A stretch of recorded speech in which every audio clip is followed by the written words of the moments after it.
الحمد لله نحمده ونستعينه ونستغفره ونؤمن به ونتوكل عليه ونعوذ بالله من شرور أنفسنا ومن سيئات أعمالنا من يهده الله فلا مضل له ومن يضلله فلا هادي له ونشهد أن لا إله إلا الله وحده لا شريك له وأشهد أن سيدنا ونبينا وحبيبنا ومولانا محمد أرسله بالحق بشيرا ونذيرا وداعيا إلى الله بإذنه وسراجا منيرا. قال الله تعالى: إن الله وملائكته يصلون على النبي يا أيها الذين آمنوا صلوا عليه وسلموا تسليما. اللهم صل على سيدنا مولانا محمد وعلى آل سيدنا مولانا جري. اللهم صل على مولانا محمد وعلى آل سيدنا مولانا.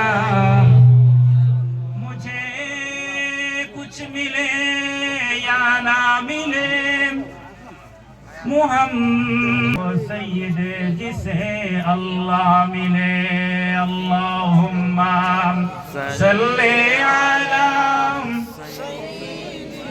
मौलाना मुहम्मद वअला आलि सय्यिदिना मौलाना. উপস্থিত আজকের এই মাদারিসে ইসলামিয়ার বাৎসরিক ওয়াজ মাহফিলের সম্মানিত সভাপতি তথা মঞ্চে উপস্থিত আমার পিতৃতুল্য উলামায়ে কেরাম, আমার সহপাঠী উলামায়ে কেরাম, সামনে অবস্থানরত মুরব্বিয়ানি কেরাম, যুবক ভাইরা, আল্লাহ পাক পরওয়ারদিগার আলামিনের গোলাম যারা শুনতেছেন আওয়াজ, সবাইকে এই মাহফিলের পক্ষ থেকে শুভেচ্ছা জানাচ্ছি। বলছি আসসালামু আলাইকুম ওয়া রাহমাতুল্লাহি তাআলা ওয়া বারাকাতুহু। নবীজির হাদিস অনুযায়ী যে জায়গায় কোরআনের আলোচনা করা হয়, দ্বীনের আলোচনা করা হয়, যদিও পৃথিবীর কোনো নিকৃষ্ট জায়গা হয় না কেন, এই জায়গা জান্নাতে পরিণত হয়ে যায়। বলে সুবহানাল্লাহ। আল্লাহ পাক যেহেতু আমাদেরকে এই দ্বীনি মাহফিলে কথা বলার শোনার জন্য বাছাই করে উপস্থিত হওয়ার তৌফিক দিয়েছেন, জান্নাত তুল্য একটি জায়গায় হাজির হওয়ার তৌফিক দিয়েছেন, শুকরিয়া আদায় করছি। বলছি আলহামদুলিল্লাহ। একটু উচ্চ আওয়াজ দিয়ে বলি আলহামদুলিল্লাহ। ভাইরা, আপনারা এসেছেন এখানে কিছু না কিছু নিয়ে যাওয়ার জন্য, ঠিক কিনা? কিছু না কিছু নিয়ে যাওয়ার জন্য। আপনারা তো হয়তো আমাকে চিনতেছেন, আমিও চিনা চিনা লাগছে আপনাদের সামনে। আমি কিছু একটা কোরআন এবং হাদিস থেকে কিছু আপনাদেরকে দেওয়ার চেষ্টা করব। যদি আপনারা মন দিয়ে শুনুন, ইনশাআল্লাহ কিছু নিয়ে যাওয়া বাড়িতে। যতক্ষণ কথা বলবো, ওয়াল্লাহি আল্লাহর কসম, কোরআন হাদিস থেকে বাইরে একটা কথা বলবো না। আমার আজকের বিষয়, আমরা মাদ্রাসা কেন চালাবো, মাদ্রাসায় বাচ্চা কেন পড়বে, মাদ্রাসায় বাচ্চা পড়াশোনা করলে কি হবে, সঙ্গে এই মাদ্রাসা শিক্ষাটা কতটুকু গুরুত্ব, এই বিষয়ে আলোচনা করব। আপনারা শুনতে চান? একটু আগায় বসুন, একটু আগায় বসুন, সামনে আসুন। ইনশাআল্লাহ কিছু না কিছু আল্লাহ এই মহফিল থেকে নিয়ে যাওয়ার জন্য আল্লাহ পাক আমাদেরকে তৌফিক দিবেন। বাইরে যারা দাঁড়িয়ে আছেন অনুরোধ করছি বসে যান। তালিবুল ইলম যারা বাইরে রয়েছেন, নিশ্চয় তোমাদের জন্য আলোচনা হবে, তোমরাও বসে পড়ো। আল্লাহ রাব্বুল আলামিন এই পৃথিবীর জমিনে বিশ্ববাসীকে কোরআনুল কারীম দিয়ে ভিন্ন ভিন্ন মেসেজ দিয়েছেন। ও পৃথিবীর মানুষ, তোমাদেরকে আমি কোরআন নামক একটা পুস্তক দিয়েছি, আর দিয়েছি তোমাদেরকে আকল নামক একটা বস্তু। আমার বিষয় হলো শ্রেষ্ঠ মানুষ কোন জায়গায় কেমনে বলা যায়, মাদ্রাসা কি জিনিস, মাদ্রাসায় পড়লে কি লাভ হবে, দুনিয়ায় কি লাভ হবে, পরকালে কি লাভ হবে। ভাই সাহেব,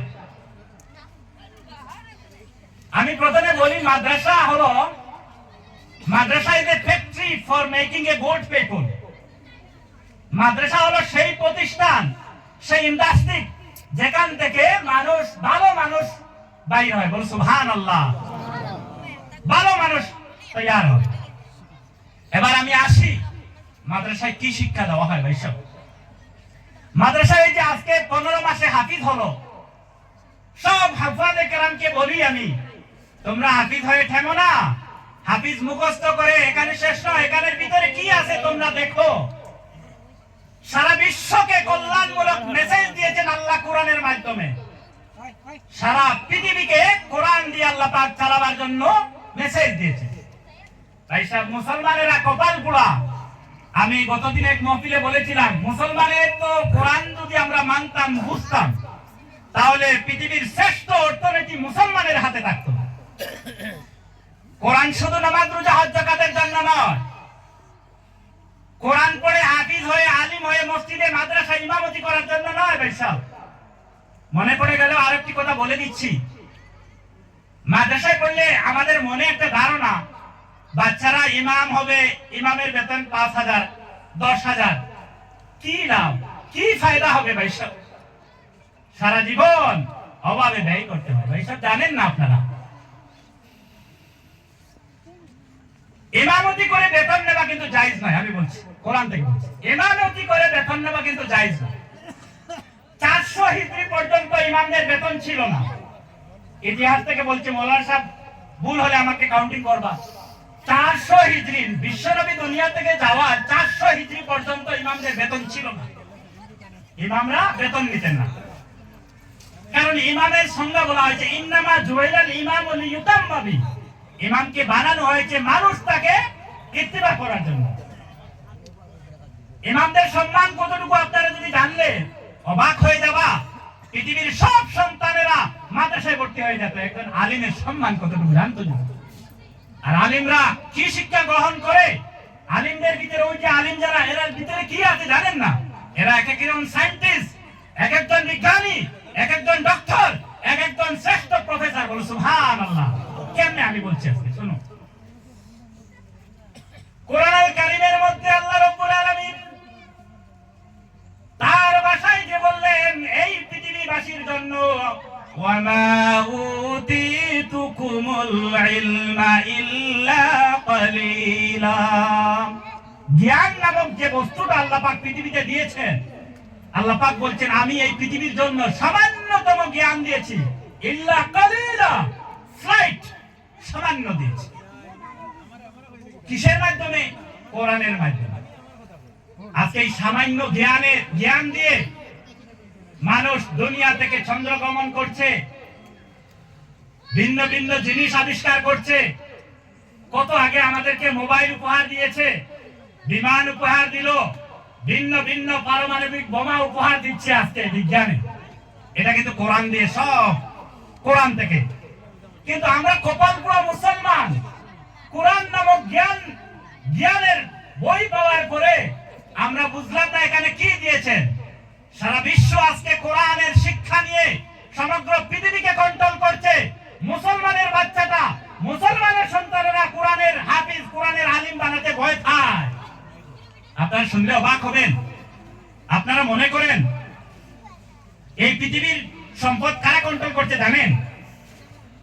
আজকে ইহুদ নাসারা পৃথিবীর অর্থনীতি কন্ট্রোল করছে কোরআনের থিওরি অর্জন করে। আমার উদ্দেশ্য মাদ্রাসায় কি শেখানো হয় শুনে দাও ভাই সাহেব। ইমামতি করার জন্য মাদ্রাসায় শিক্ষা দেওয়া হয় না, মাদ্রাসায় অর্থনীতি শিক্ষা দেওয়া হয়, বিজ্ঞানের শিক্ষা দেওয়া হয়। শুধু বিজ্ঞানের শিক্ষা নয়, শ্রেষ্ঠ বিজ্ঞানের শিক্ষা দেওয়া হয়। ভাই সাহেব, আজ থেকে 1400 বছর পূর্বে বিজ্ঞান নামক কোন বস্তুই ছিল না পৃথিবীতে। যে সময় মোবাইল নামক কোন নেটওয়ার্ক ছিল না, যে সময় আধুনিক কোন টেকনিক্যাল কোন বস্তু ছিল না, সেই সময় এই মাদ্রাসার জ্ঞান নিয়ে যিনি এসেছিলেন মুহাম্মদুর রাসূলুল্লাহ সাল্লাল্লাহু আলাইহি ওয়াসাল্লাম আরশে আযম ভ্রমণ করেছিলেন, যা পৃথিবীর বিজ্ঞানের পক্ষে আজ পর্যন্ত সম্ভব হয় না। বলে সুবহানাল্লাহ। সুতরাং বিশ্বনবী হচ্ছেন শ্রেষ্ঠ বিজ্ঞানী, আর এই বিশ্বনবীর হাদিসগুলো মাদ্রাসায় পড়ানো হয়। ভয় পাবেন না, আপনাদের বাচ্চাকে মাদ্রাসা পড়ালে কি হবে? রিজিকের মালিক কে জানেন? রিজিকের মালিক কে? হাত উঠে বলেন, রিজিকের মালিক কে? মুসলমানেরা বিশ্বাস করে রিজিকের মালিক আল্লাহ। আজকে মুসলমানের এই আকীদা দুর্বল হওয়ার কারণে আজকে মুসলমানেরা অভাবগ্রস্ত, অর্থনীতির পিছনে ঘুরে, চাকরির পিছনে মুসলমান ঘুরে। আমি বারবার মাহফিলে বলি, ও মুসলমান ছেলেরা, তোমরা চাকরির পিছনে ঘুরবা না। যে আল্লাহ আমাদেরকে বলেছেন ইন্নী জাইলুন ফিল আরদি খলিফা, আল্লাহ পাক বলেছেন we are representative of Almighty.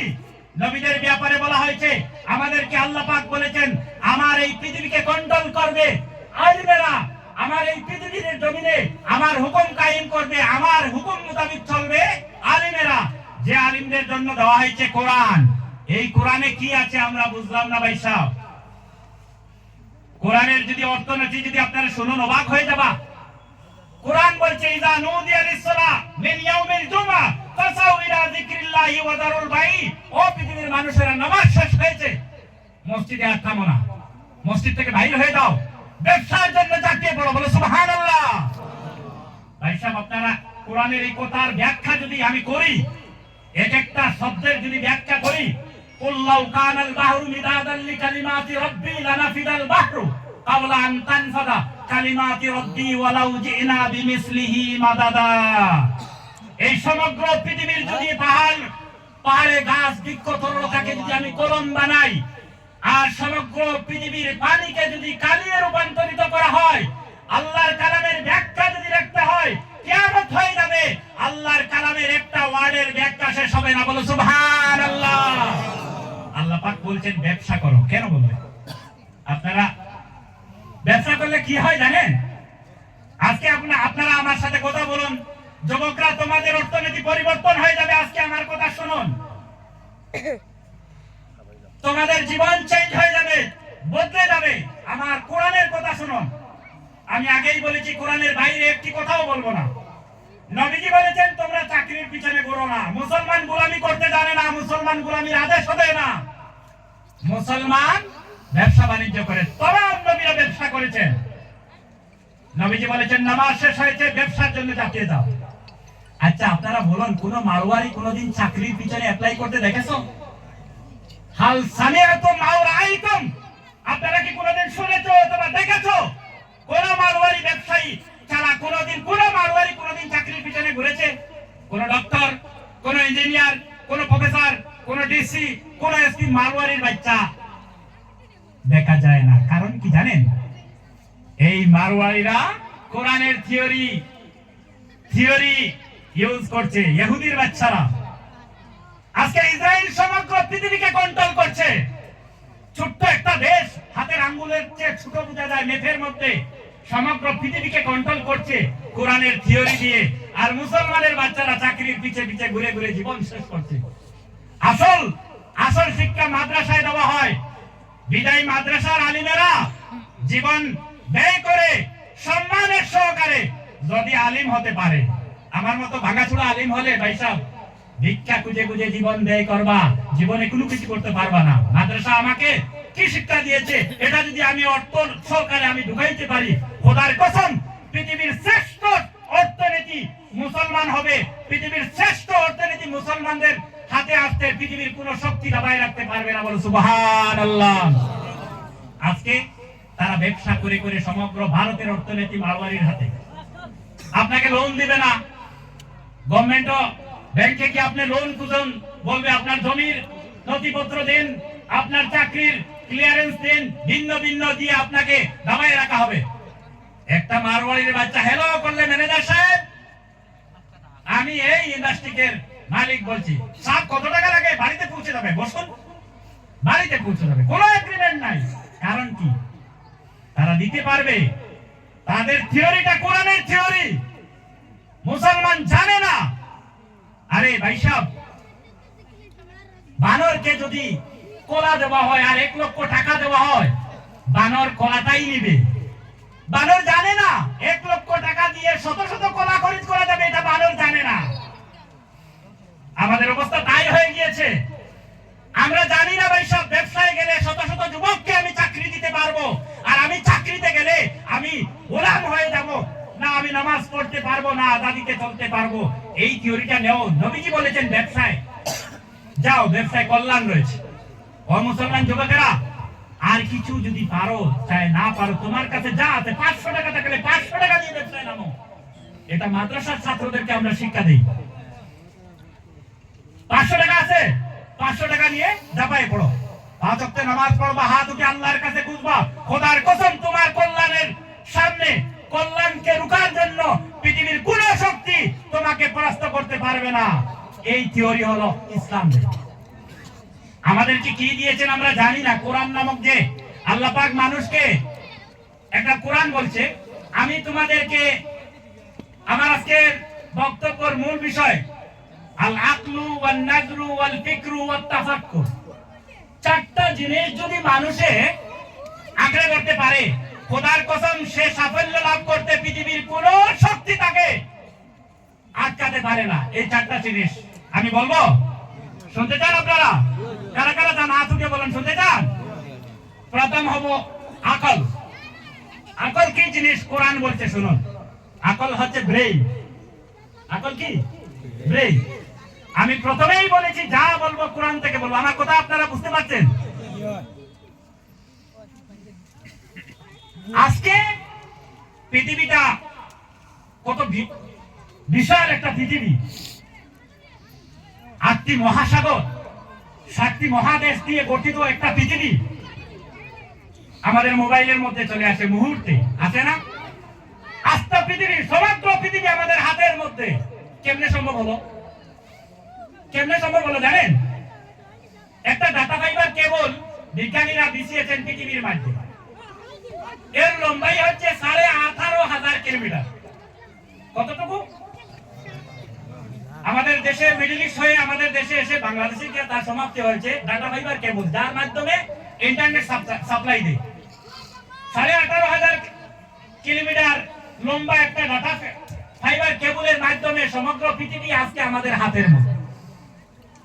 এই যে আমরা এখানে বসে আছি, শত শত মানুষ মুহূর্তে আমেরিকার মানুষে দেখতে পায় সমগ্র পৃথিবী কি হচ্ছে, সমগ্র পৃথিবীর কোনায় কোনায় কি হচ্ছে, সব ইন্টারনেটের মাধ্যমে মানুষ দেখতে পাচ্ছে। তাছাড়া আকাশে ভিন্ন ভিন্ন স্যাটেলাইট রয়েছে, স্যাটেলাইটের মাধ্যমে যে ফ্যানটা চলছে মাইকের সামনে, এটাও দেখা যাচ্ছে। আপনারা আমার দিকে তাকাচ্ছেন, সেটাও কিন্তু দেখা যাচ্ছে। মুস্কি হাসি দিচ্ছেন, হুজুর কি বলছেন, কি আশ্চর্যজনক কথা বলছেন, সেটাও কিন্তু তারা শুনতেছে। সুতরাং কিসের মাধ্যমে? 18,500 ডাটা ফাইবার একটা ওয়্যারের মাধ্যমে। কিন্তু আল্লাহ রাব্বুল আলামিন বলছেন, ও পৃথিবীর মানুষেরা, তোমাদেরকে বানিয়েছি আমি আশরাফুল মাখলুকাত। সুবহানাল্লাহ বলবা না? আশরাফুল মাখলুকাত। তোমাদের মাথায় আমি ব্রেইন দিয়েছি, মাথার মধ্যে ব্রেইনে রগ রয়েছে, যেগুলা বিজ্ঞানীরা বলছেন, হাদিসও বলছে, এই ব্রেইনে 40 কোটি নার্ভ রয়েছে। কতটুকু? 40 কোটি ওয়্যার রয়েছে মানুষের মাথার মধ্যে, ব্রেইনের মধ্যে 40 কোটি।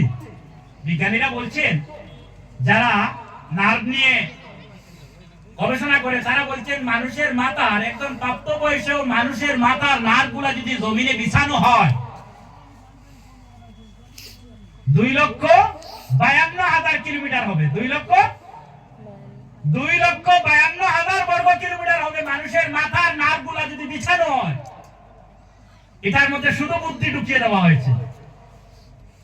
আচ্ছা বলুন, মানুষের বানানো 18,500 কিলোমিটার বর্গ কিলোমিটারের নার্ভ দিয়ে যদি ওয়্যার দিয়ে যদি সমগ্র পৃথিবী আমাদের হাতের মুঠায় চলে আসে, আল্লাহর দেওয়া 2,52,000 কিলোমিটারের নার্ভ দিয়ে এই পৃথিবীর ওই চাঁদ সূর্য লৌহ পৃথিবী সমস্ত কায়নাত মানুষের হাতের মধ্যে চলে আসবে, যদি আমরা এটা ব্যবহার করতে জানি।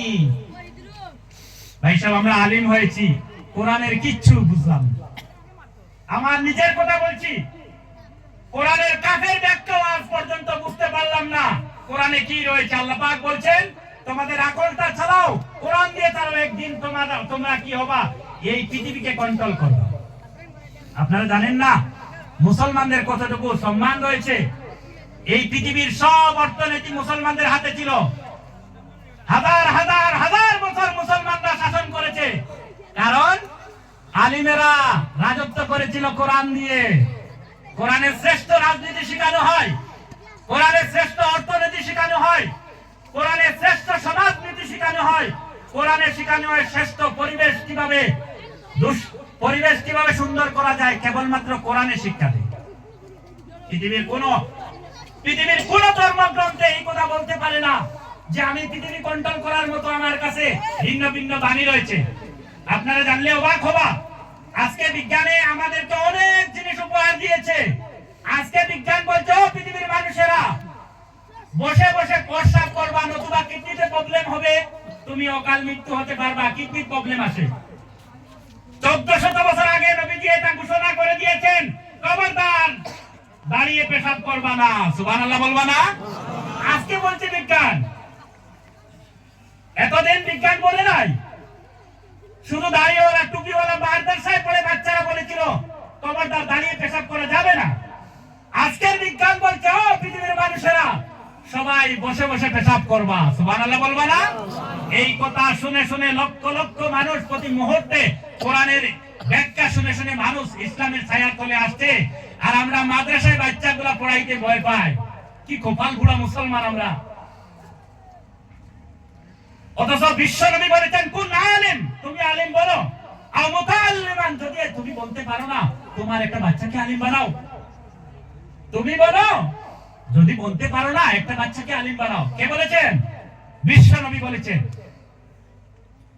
যার হাতে সমগ্র পৃথিবীর জ্ঞান আল্লাহ পাক দান করেছেন, নবীজি বলেছেন, আনা মদিনাতুল ইলমি, আমি জ্ঞানের রাজ্য, ওয়া আলিয়ুম বাবুহা, হাদিসে এসেছে নবীজি হলেন জ্ঞানের রাজ্য। তিনি বলছেন এই কথা। ভাই সাহেব, আমার মূল বিষয় হলো, আমরা বাচ্চাদেরকে সায়েন্সের দিকে ঠেলে দেই কোরআন ছেড়ে, কিন্তু আমরা মুসলমান জানি না সায়েন্সের যে ইন্ডাস্ট্রি বা সায়েন্সের যে বিশ্ববিদ্যালয়, সেখানে কি পড়ানো হয় আপনারা গিয়ে দেখেন।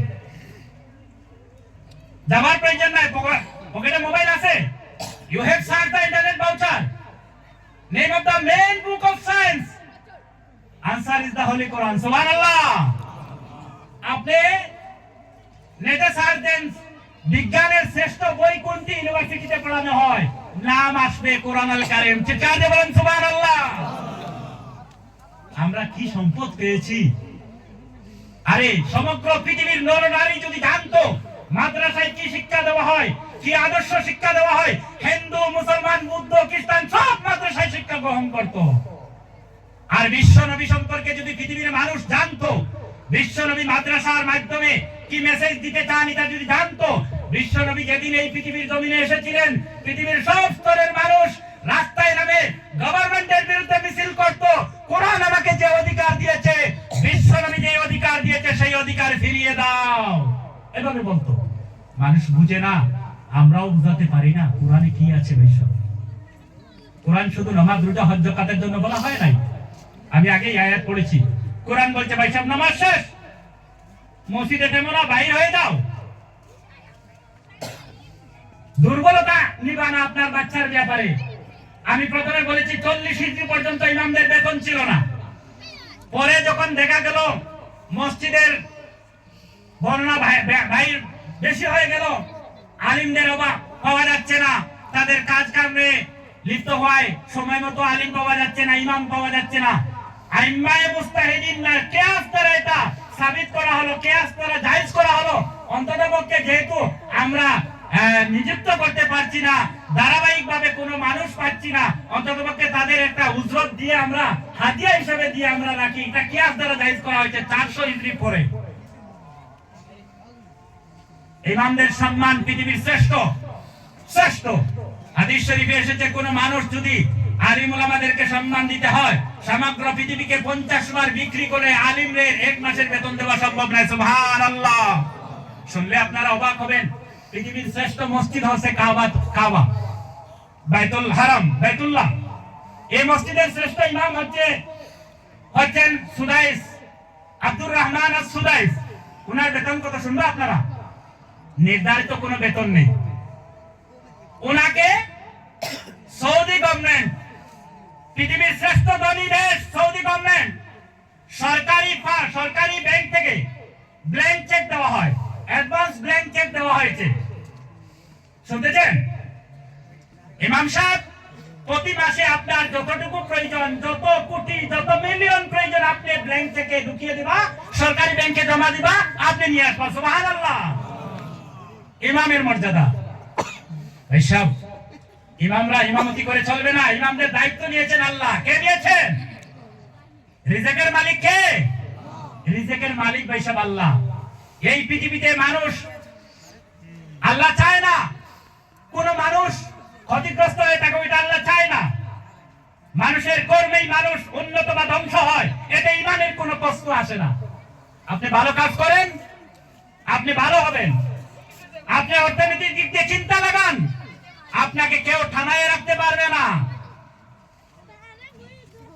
সুতরাং মাদ্রাসার প্রতি আমাদের দরদ রাখতে হবে। এই মাদ্রাসায় যে অর্থনীতির সময় যেহেতু আজকে সংকীর্ণ, আমি বেশি লম্বা আলোচনা করব না। আমি ছোট মুখে বেশি কথা বলে ফেলেছি, কিন্তু কুরআনুল কারীম আমাদেরকে বলছে, ও ভাই সাহেব, অন্ততপক্ষে আপনাকে পরিবর্তন করো কুরআন দিয়ে। নামাজ রোজা হজ যাকাত আদায় করলে জান্নাতে যাবে, কে বলেছে? আরে ইসলাম কমপ্লিট কোড অফ লাইফ, সম্পূর্ণ জীবন ব্যবস্থা। আপনি কোরআনের হুকুম মোতাবেক আপনার অর্থনীতি চালান, ব্যবসা করুন, সংসার নীতি চালান, স্বামী স্ত্রী চলুন, সন্তানাদির পথে চলুন, তখন আপনি হবে কোরআনের গোলাম, আর কোরআনের গোলামের জন্য জান্নাত। সুতরাং ভাই সাহেব, মাদ্রাসায় পড়ালে একটা হাদিস বলে দিচ্ছি, আখিরাতে কি লাভ হবে। আমি যদি মাদ্রাসার শিক্ষার ভ্যালু যদি আমি বলি, আপনারা অবাক হয়ে যাবা। আরে মাদ্রাসা শিক্ষা, আলিমেরা কি করতে, কি জ্ঞান রয়েছে তাদের কাছে, আপনারা অবাক হয়ে যাবা। কোরআনে কি জ্ঞান দেওয়া হয়, আমি এদিকে যাব না। একটা হাদিস বলে দেই। হযরত মুসা আলাইহিস সালাম শুনেছেন তো, জলিলুল কদর পয়গম্বর ছিলেন। মাদ্রাসায় শিক্ষা করলে আখিরাতে কি লাভ হয় এটা শুনে নেন। দুনিয়ায় সামান্য বললাম, আপনাদের বুদ্ধি কাজে লাগাবা, একদিন কাজে লাগবা। একবার মুসা আলাইহিস সালাম যাচ্ছিলেন এক কবরের পাশ দিয়ে, হঠাৎ দেখলেন কবরের মধ্যে আযাব হচ্ছে, বিকট শব্দ। আরে কি হচ্ছে? কবরে এত যন্ত্রণা কেন, এত আযাব কেন? মুসা আলাইহিস সালাম চলে গেলেন। কিছু সময় যাওয়ার পরে জিজ্ঞেস করলেন, এই কবরটা কার? সাথীদেরকে। ওরা বললেন, একজন সুদখোর মানুষের কবর, গুনাহগারের কবর। তিনি বললেন, হ্যাঁ। আরো কিছুক্ষণ পরে যখন কবর দিয়ে বের হলেন, পাশ দিয়ে আসতেছেন, মুসা আলাইহিস সালাম দাঁড়িয়ে গেলেন। আরে কি হলো, ব্যাপারটা বুঝলাম না। এই সামান্য আগে শুনলাম এই কবরে এত চিৎকার, এত আযাব, চিৎকার আজকে বন্ধ হয়ে গেল, কারণটা কি? কারণ কি বুঝতে পারলাম না।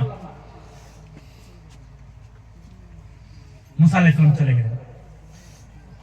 পরে ওনার কাছে ওহী আসলো।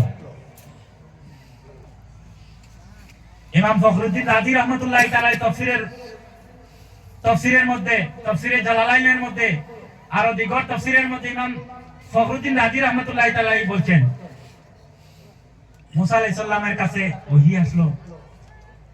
এই লোকটা গুনাহগার ছিল, কিন্তু আজকে সেই দিন তার একটা বাচ্চা তার স্ত্রীর গর্ভে রেখে সে দুনিয়া থেকে চলে গিয়েছিল। কিন্তু ওই মহিলাটি যেই দিন তার স্বামী মারা যায়, বাচ্চাটাকে মান্যত করে আমার এই বাচ্চাটাকে আমি কোরআনে হাফিজ অথবা আলিম বানাবো। আজকে বাচ্চাটা উপযুক্ত হয়েছে, এতদিন আযাবে ছিল, আজকে বাচ্চাটা উপযুক্ত হয়েছে, বাচ্চাটাকে সে মাদ্রাসায় ভর্তি করে দিন। ও মুসা, আজকে সেই দিন যেই দিন এই বাচ্চাটাকে তার শিক্ষক, তার উস্তাদ তাকে সবক দিচ্ছেন। আমার সাথে বলেন বিসমিল্লাহির রাহমানির রহিম। আমরা বাচ্চাদেরকে যখন প্রথম মাদ্রাসায় আসে আমরা তাকে বিসমিল্লাহ বলে শুরু করি, আউযুবিল্লাহ বিসমিল্লাহ করে।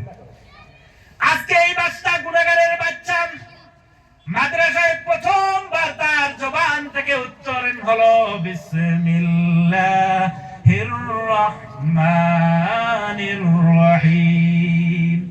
গুনাহগার পাপীর বাচ্চায় যখন মুখ দিয়া, নিষ্পাপ বাচ্চাটায় মুখ দিয়া আমি রহমান নাম দিয়ে ডাক দিল, চিৎকার করলো রহমান শব্দটা, রাহিম শব্দটা উচ্চারণ করলো, আমি আল্লাহ রব্বুল আলামিনের রহমতে জোশ মারলো।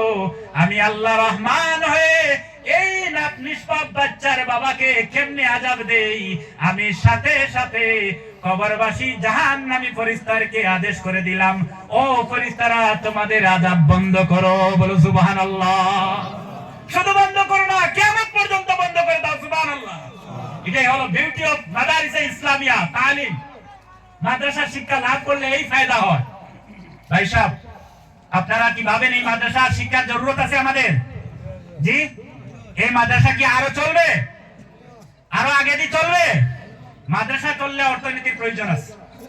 আমি মাদ্রাসা কমিটির কাছে অনুরোধ রাখবো, অন্ততপক্ষে মাদ্রাসার ইমামদের তো বেতন দেওয়া যায় না, তাদের হাদিয়াটা বাড়িয়ে দেওয়ার জন্য, তারা যে একটু সময় দিচ্ছে আপনাদের জন্য, বাচ্চাদের জন্য, সমাজের জন্য, এলাকার জন্য, তাদের হাদিয়া বাড়ানোর জন্য আমি অনুরোধ রাখছি। এই হাদিয়া বাড়াতে কমিটির যা যা প্রয়োজন আপনারা করতে রাজি আছেন? রাজি আছেন? আর একটা কথা বলি, মাদ্রাসার শিক্ষকদেরকে কখনো কালেকশনও দিবা না আপনারা, কমিটি মানুষকে আমি অনুরোধ করছি। কোরআন এর বিপক্ষে। কোরআন বলছে আমি এই হাত থেকে এই হাত উত্তম।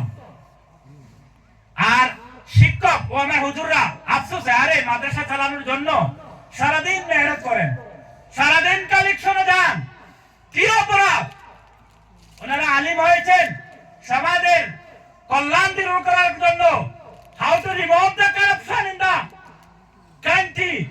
দেশের কিভাবে সমস্যা দূরীকরণ করা যায়, সন্ত্রাসী মুক্ত করা যায়, এইভাবে এই শিক্ষা নিয়েছেন। আজকে তারা মাদ্রাসা চালাবার জন্য কালেকশনে যান।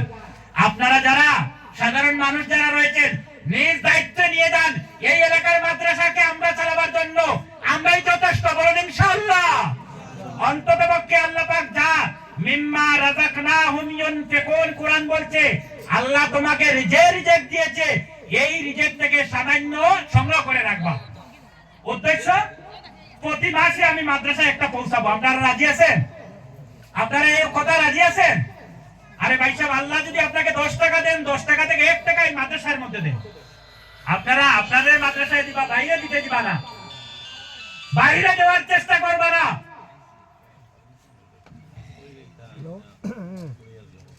আপনারা এখন নামাজ পড়বা না আরো সময় চলবো? জি,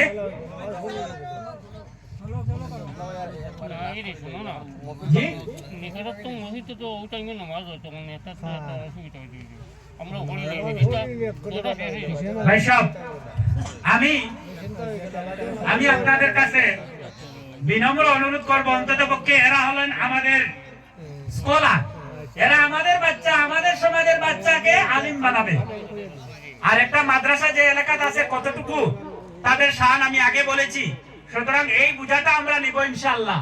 আর অন্তত পক্ষে আমি এই মাদ্রাসায় যারা সন্তান দিয়েছেন, যারা দেন নাই, চেষ্টা করবো আর কিছু যদি পারেন আর না পারেন অন্তত পক্ষে একটা বাচ্চাকে মাদ্রাসায় দেওয়ার জন্য, এটা কিন্তু চিন্তা করবা।